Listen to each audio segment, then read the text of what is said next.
We're live here from Carvel, DeWitt, 4322 East Genesee Street in DeWitt, New York, with Pearl Washington, Syracuse great.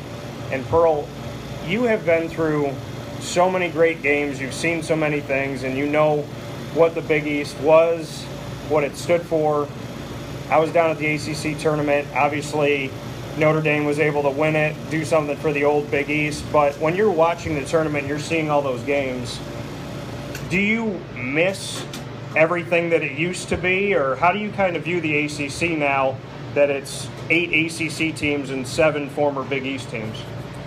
I tell you, I just think that back when I was playing for the Big East, I thought it was the best conference in general.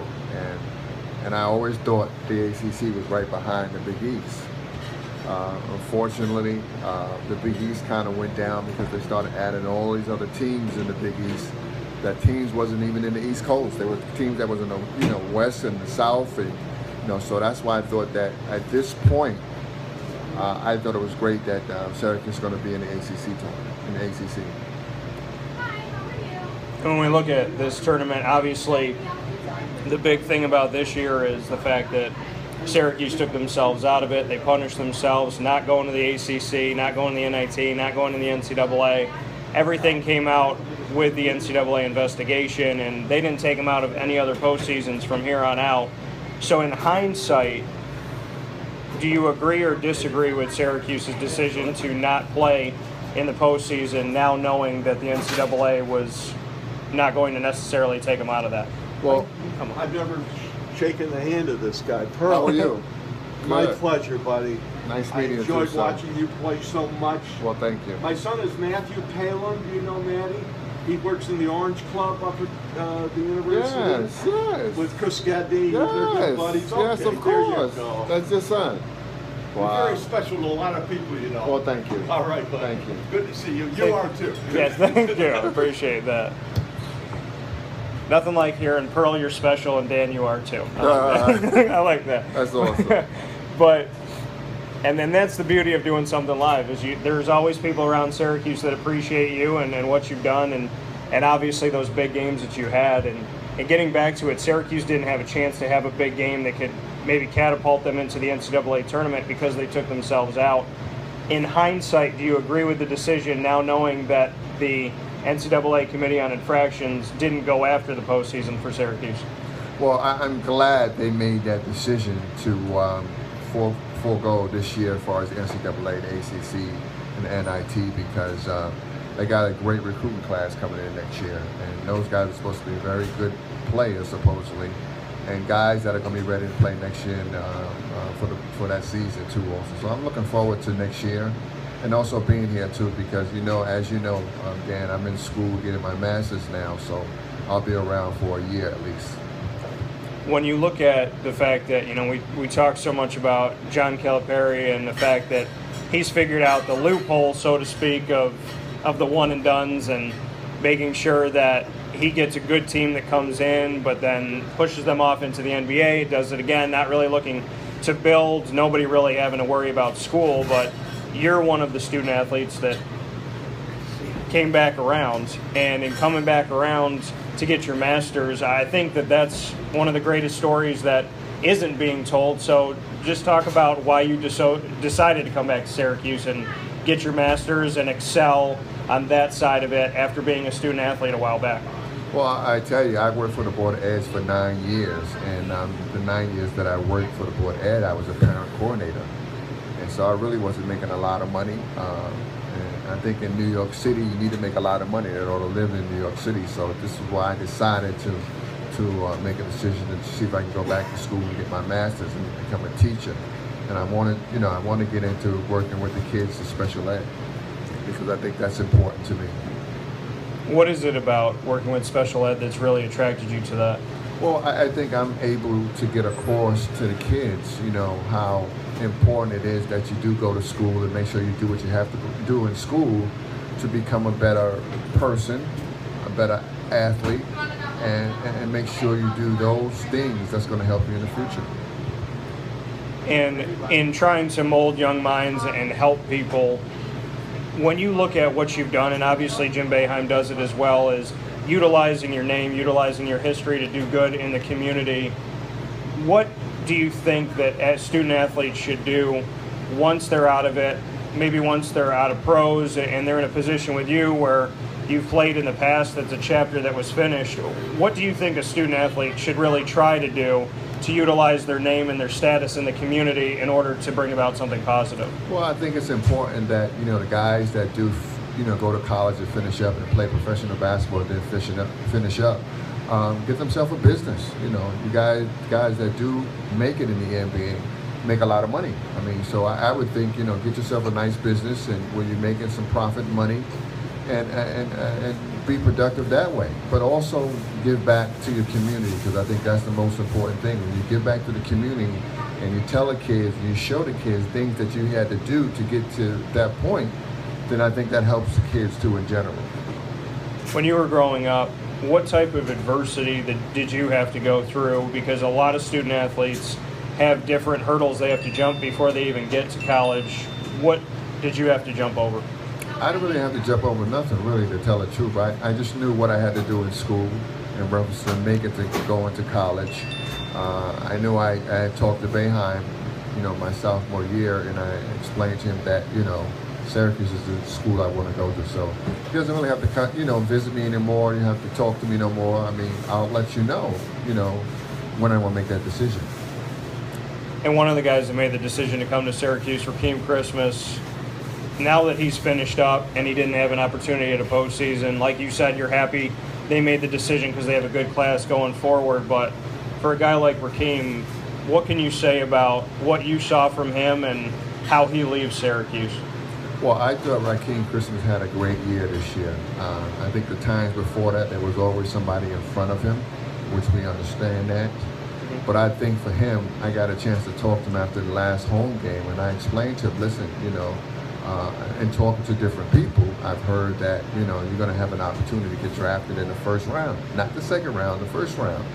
And he said, well, CJ didn't get drafted, so he ended up going to different places. But I think that's more or less what he's worried about, him not getting drafted. I said, no, you're going to get drafted in the first round. So make sure you go get a table, bring your family there, and just enjoy it.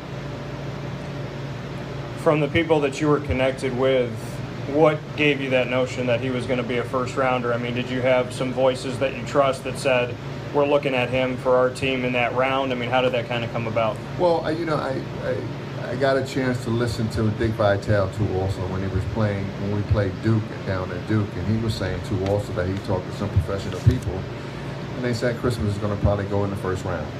He didn't say exactly what pick, but who knows? Enos went, I think, 18th pick, in the draft, and he made $3 or $4 million. That year, actually, for the whole contract, I think he made about $3 or $4 million. If you were an NBA team right now, looking at the 30 that are out there, is there any team or teams that stick out to you that you think would need a guy like Rakeem right off the bat? Well, I tell you, you put me on the spot there too. Also, I love Rakeem Christmas, but I also like the kid from Duke too, also the center. And I just think those two guys are great players, great athletes, and they work hard at their game too also. So I would have to say, since I bleed orange, I would have to go with Christmas too, going in the draft, the first round. Jahlil Okafor, the guy you're talking about from Duke, when he came in, before he even got on campus, the mentality was #1 pick.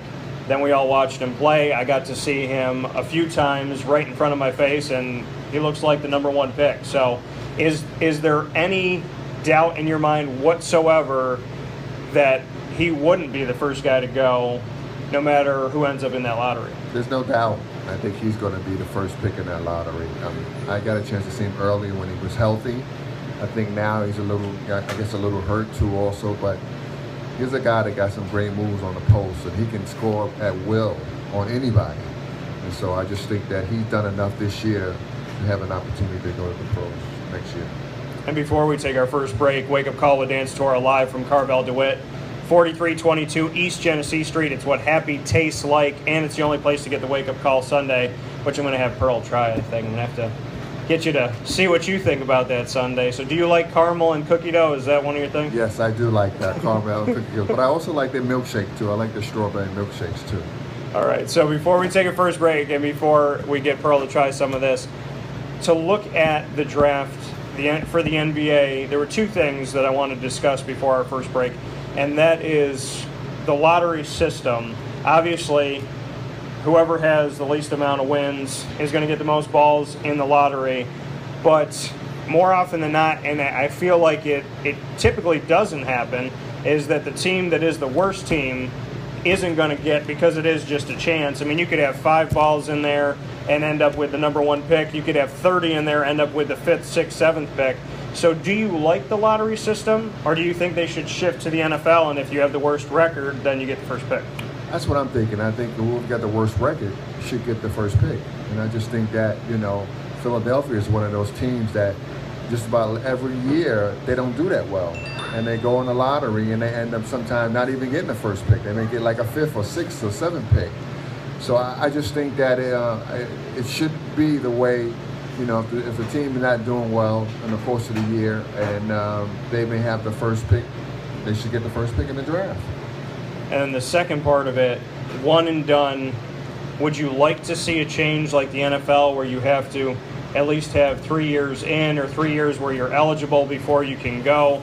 Eligible in the sense of being a student athlete before you can move on to the NFL? Or do you like the one and done? Because it seems like the guys that want to come straight out of high school are never really thinking about college or schoolwork or anything. They're just doing it because they have to. So would you like to see a change, or do you not mind? Well, I can use myself as an example too. Also, I left after my 3rd year to go play professional basketball. And I always said when I came to Syracuse, I was going to do 4 years to get my degree, and then hopefully I have a chance to make it to the NBA. But Calipari is somebody who I really appreciate it, and I understand that he understands that what he does there, when he gets those kind of players, if they don't leave their first year, then obviously they're not that good. And so what happens with that, as the years go by, they lose their ability to make it to the NBA. So I just think that, again, for me, myself, because I think it's important for me, is that I should have stayed in school. And I thought that was something that was, special to me. But I ended up going back and getting my degree in 1998, and now I'm here getting my master's now.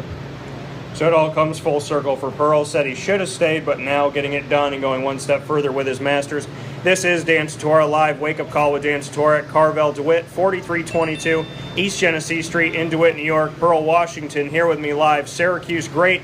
Next up for the next video and listening in here on WakeUpCallDT.com and the free Wake Up Call DT app, Pearl and I will break down our bracket and we'll let you know who's going.